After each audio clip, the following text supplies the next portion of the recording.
This is the English service of Radio Algeria International.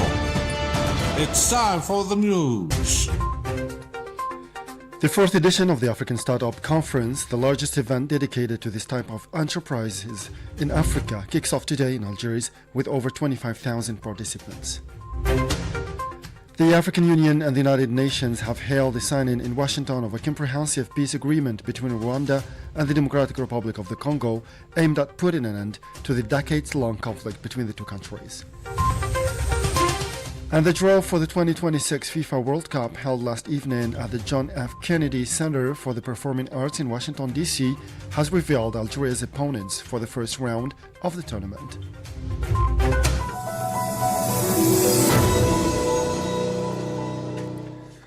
Those were the headlines, and now the news in detail from Radio Algeria International. First in our news, the fourth edition of the African Startup Conference, the largest event dedicated to this type of enterprise in Africa, kicks off today in Algiers with over 25,000 participants expected.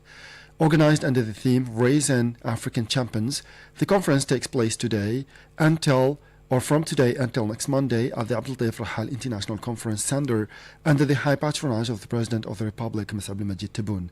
The event, organized by the Ministry of Knowledge, Economy, Startups and Micro-Enterprises and the Public Accelerator Algeria Venture, represents a significant continental gathering in the field of innovation and entrepreneurship, having established itself as a genuine platform contributing to the building of a competitive integrated technological ecosystem that reinforces African sovereignty.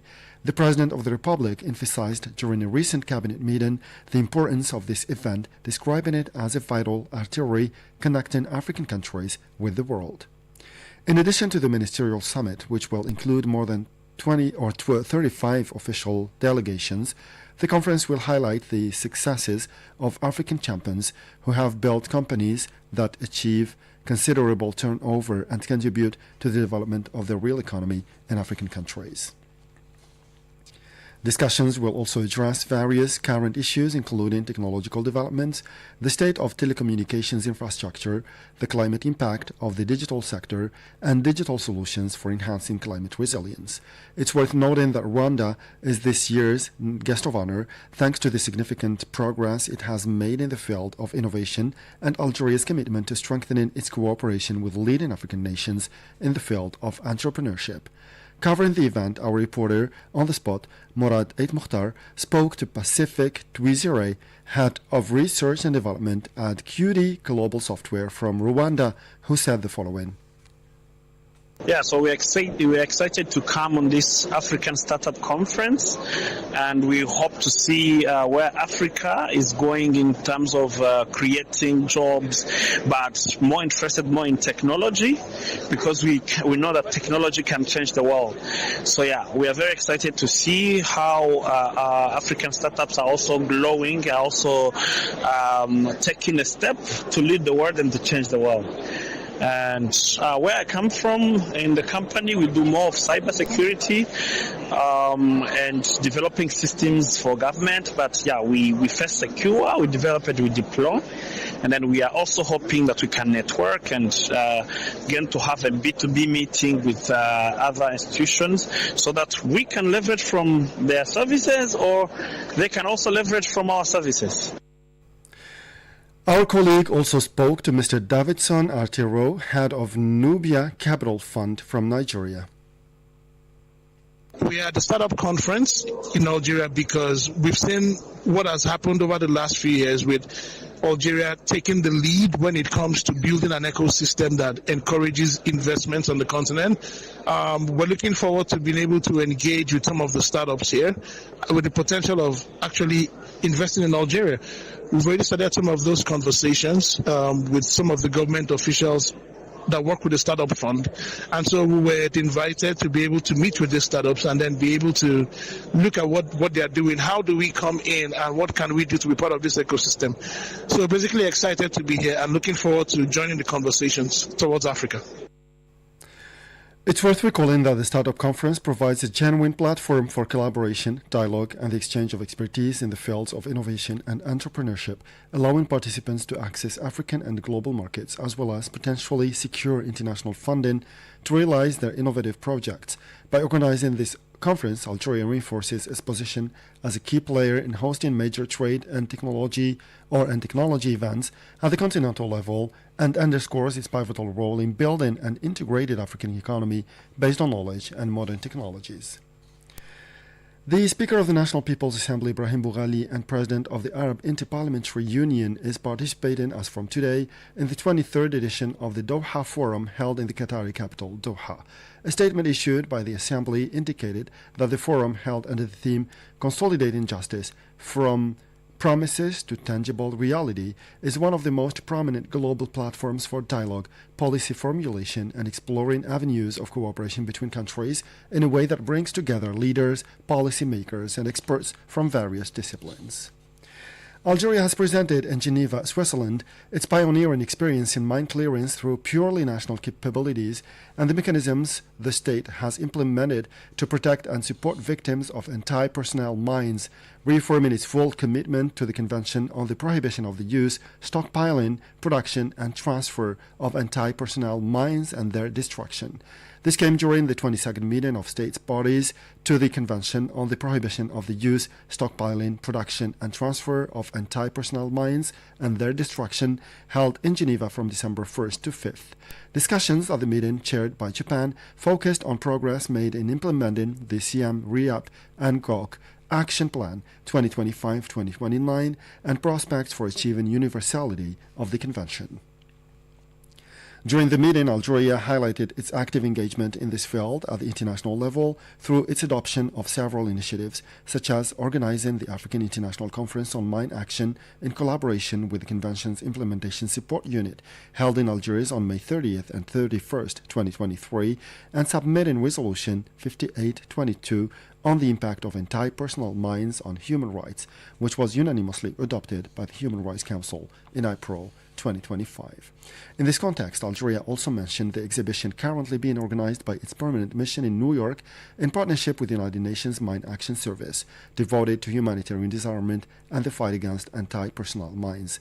Furthermore, Algeria stressed the need for state parties to adhere to the Convention and to strengthen joint efforts to achieve its universality with the ultimate goal of a mine-free world.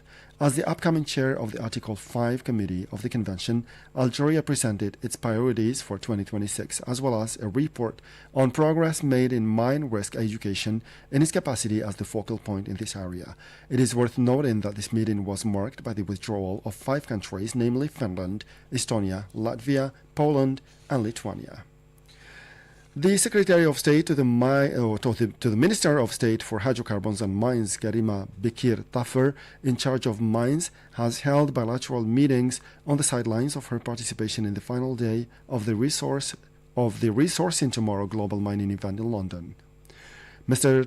Taffer met with the delegation from the mining sector of the government of New Brunswick, Canada, where they discussed opportunities for cooperation, the exchange of expertise, and benefiting from Canadian experiences in the areas of processing, sustainable exploitation, and the development of geological research.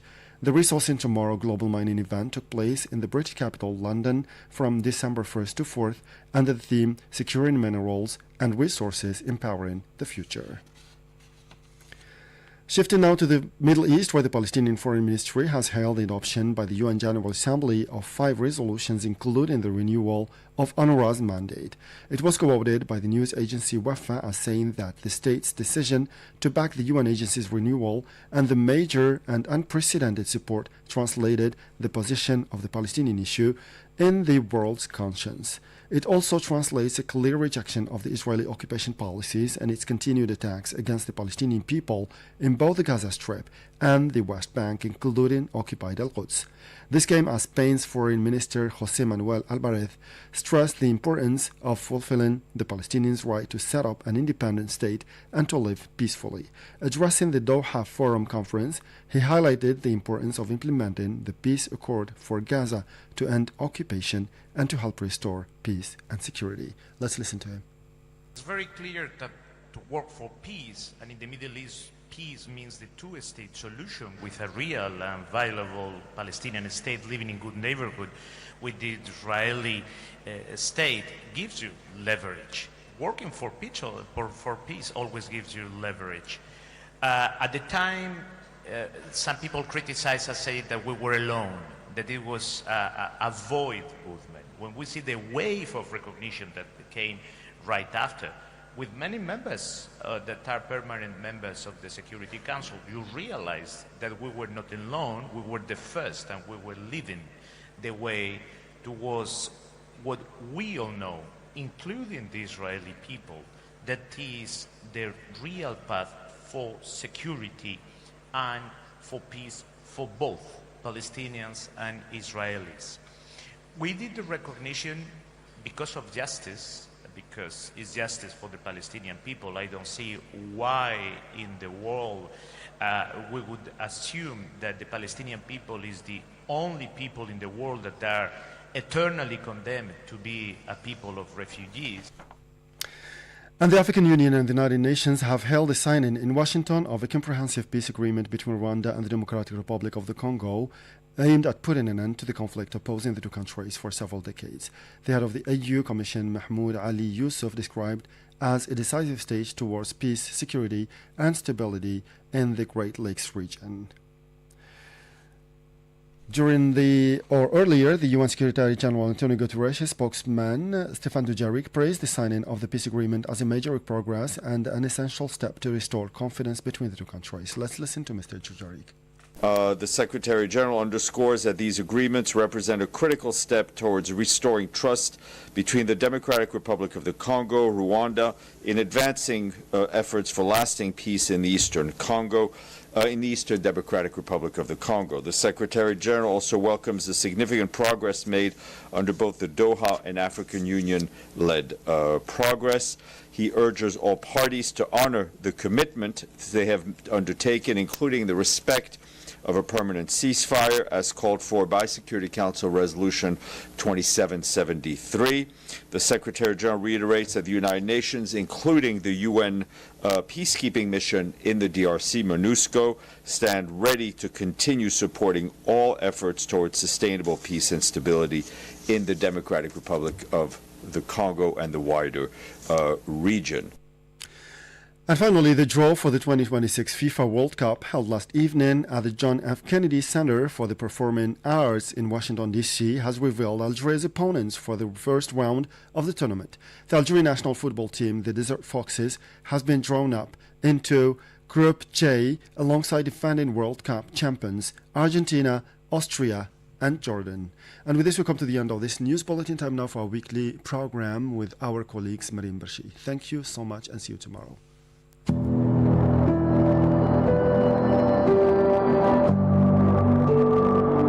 To travel back in time and learn about the most prominent events that marked human history,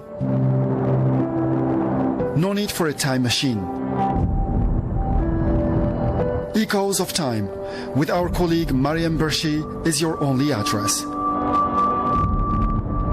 A program broadcast to you every week on Radio Algeria International.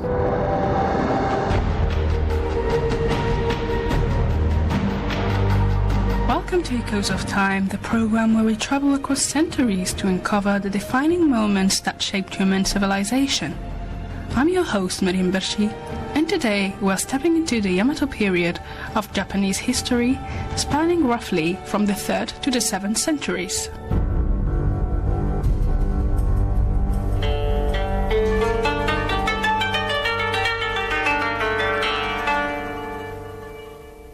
This era is a cornerstone of Japan's history, marking the transition from fragmented tribal societies to a unified political state under the rule of the Yamato clan.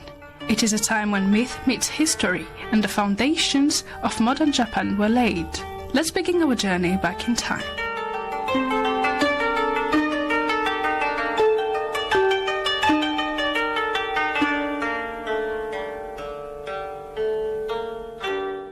To understand the Yamato period, let's first set the stage. Before this era, Japan was a land of independent clans, or uji, each controlling their own territories. These clans worshipped their own local kami, or spirits, and had no central authority to unite them. The rise of the Yamato clan changed everything. Based in what is now Nara Prefecture, the Yamato clan gained power through a combination of military strength alliances, and control over fertile agricultural lands. By the 4th century, they had established dominance over other clans in the region. What gave the Yamato clan their unique authority was their claim to divine lineage. They asserted that their rulers were direct descendants of Amaterasu, the Shinto sun goddess. This claim not only legitimized their rule, but also helped them unify disparate tribes under a single spiritual and political framework.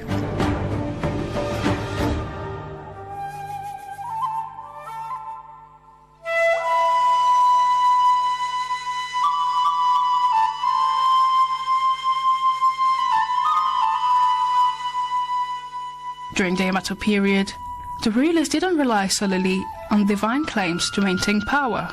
They were also skilled diplomats and military strategists. One of the Yamato state's most effective strategies was forming alliances with other powerful clans. Marriage was a key tool in this process. By intermarrying with other uji, the Yamato rulers solidified their influence and created a network of loyalty that extended across much of central and western Japan. But alliances were not always peaceful. The Yamato state often used military force to subdue rival clans. Evidence from coffin tombs, which contain weapons and armor, suggests that warfare was a common part of life during this period.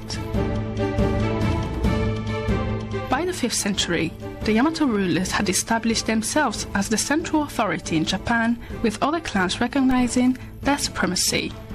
This marked the beginning of Japan's first unified state.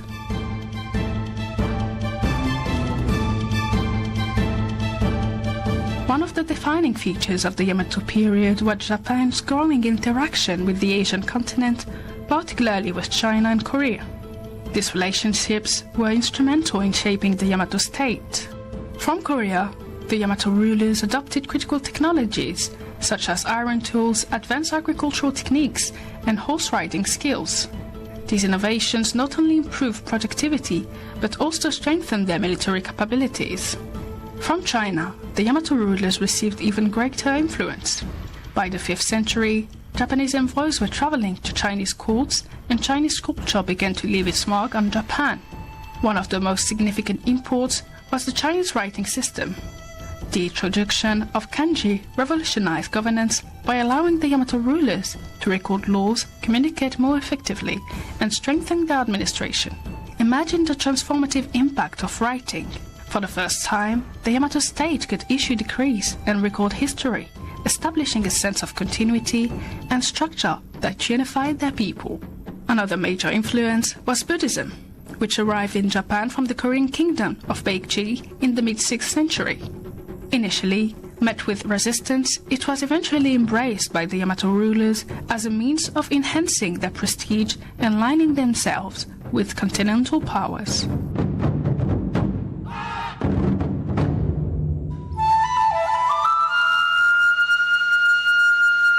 Buddhism would go on to play a central role in Japanese culture, but during the Yamato period it coexisted with Shinto, the indigenous belief system. This blend of traditions became a hallmark of Japanese spirituality.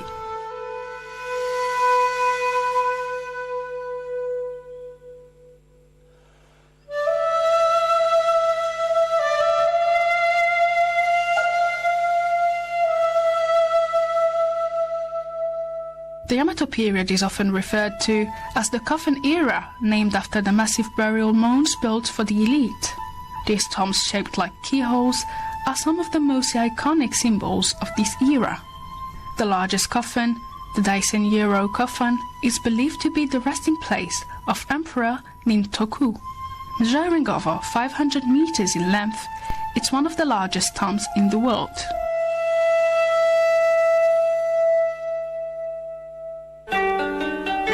What makes these tombs remarkable isn't just their size, but what they tell us about the Yamato rulers. The scale of the coffin demonstrates the Yamato state's control over labor and resources, while the grave goods inside reveal a society with strong connections to both local and foreign cultures. Surrounding these tombs were haniwa, terracotta figures shaped like warriors, animals, and houses. These figures served ritual purposes and give us a fascinating glimpse into life during this time.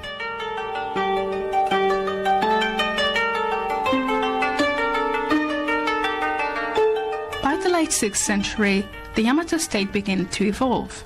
The adoption of Buddhism and increased contact with China brought about significant changes in governance and society. The most transformative moment came in 645 with the Taika reforms. These reforms, inspired by Chinese models, aimed to centralize power under the emperor and restructure land ownership to weaken the influence of powerful clans. This marked the end of the Yamato period and the beginning of the Asuka period, during which Japan's first imperial government truly took shape. But the Yamato period's legacy is undeniable. It was the era that gave Japan its first unified state, its imperial lineage, and its foundation for cultural and political development.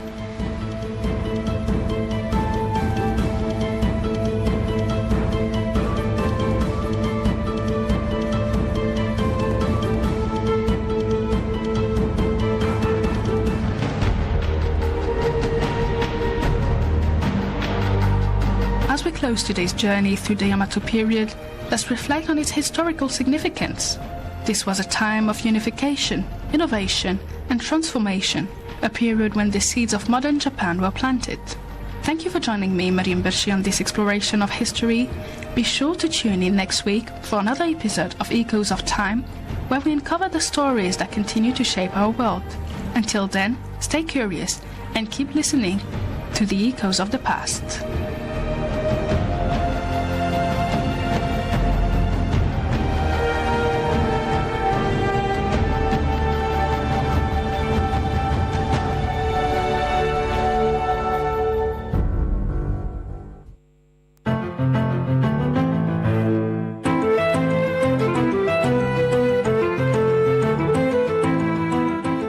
The museums of the world are the window into the history and creativity of a particular country. It is here where visitors are able to explore the past generation and the development of the country and marvel at the historic relics and artifacts that stand as a reminder to these ancient times.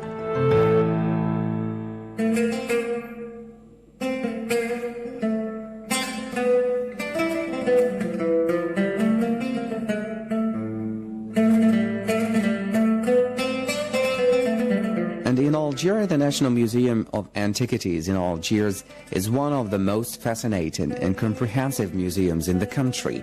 It is where the past meets the present and where Algeria comes to life.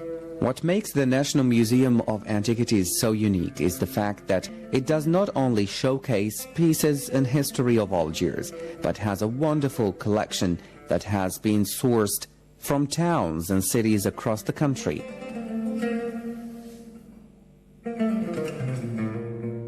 Having displays from around Algeria gives visitors a comprehensive look at the country. One location making the National Museum of Antiquities a very popular attraction and educational tool. Some of the rare artifacts that visitors can look forward to viewing are the totemic warriors from the Libyan period, ivory carvings, and a breathtaking coin collection.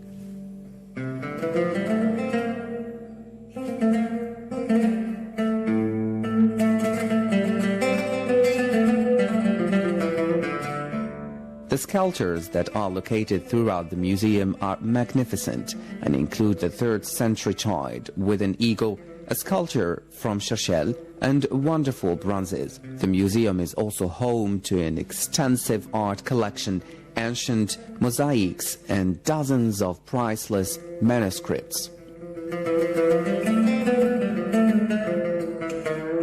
The National Museum of Antiquities has an exclusive collection of exhibits and offers an extraordinary opportunity to explore the cultures, traditions, and age-old beauty of this fascinating country. When in Algiers, visitors are recommended to add the museum to their list of activities, as they will not be disappointed at the wonders that are contained within the walls of the National Museum of Antiquities.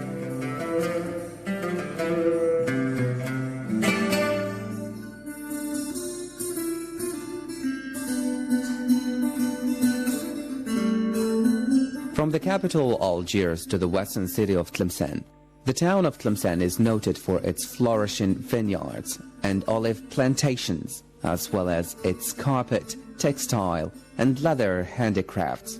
With its centuries of fascinating history and rich culture, a blend of Berber, Arab, French, and Andalusian, Tlemcen is a popular tourist destination. Visitors to the town may want to take some time to explore the Tlemcen Museum, which provides an interesting overview of the history and culture of this picturesque Algerian town and surrounding areas.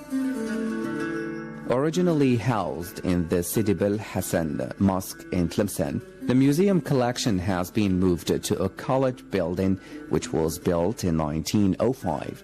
The Tlemcen Museum occupies 2 floors of the building, and the collection includes a variety of coins and artifacts from the Almoravid 11th century, Marinid and Zayyanid dynasties. The Marinid and Zayyanid dynasties struggled for domination of the area in the 13th and early 14th century, each taking and losing rulership a number of times until Tlemcen came under Ottoman rule in the 16th century.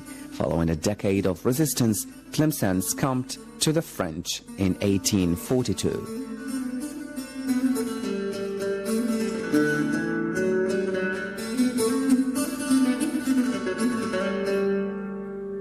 Carved epitaphs from the royal tomb of Boudbil, the last Moorish king of Granada, who died in Tlemcen in 1494, are among the treasures to be seen at the Tlemcen Museum, as well as a marble standard cubit measure bearing the date 1328.